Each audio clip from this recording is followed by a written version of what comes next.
Now, Huawei is one part of many pieces of what the Chinese Communist Party is doing. Jan mentioned there are about 30-ish unconventional warfare tactics used by the Chinese Communist Party. And it's important to understand how this works.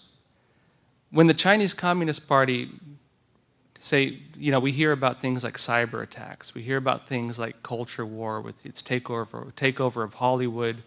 We hear about things like fentanyl, things like, this drug crisis.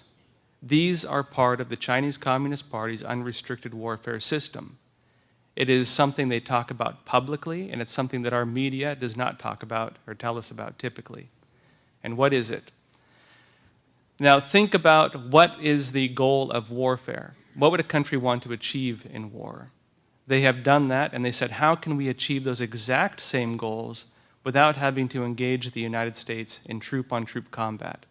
How do you obtain those exact same goals without having to engage in open warfare? And being a communist country that controls every single facet of Chinese society, they weaponized every single facet of Chinese society. And they are using that to wage war on the West. Now, to go over some of these tactics, there is non-military, trans-military, and unconventional military.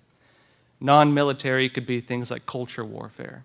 How do you destroy the moral fabric of your enemy's societies? What is drug warfare, right? It is meant to corrupt the youth of a country, to gain control over the criminal networks of a country.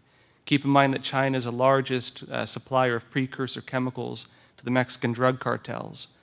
Keep in mind that they are the main source of all these synthetic drugs making their way into the United States. A great book on this is Red Cocaine by Joseph Douglas. He talks about the whole history of drug warfare and how it started under the Soviet Union, under Cuba, and under the Chinese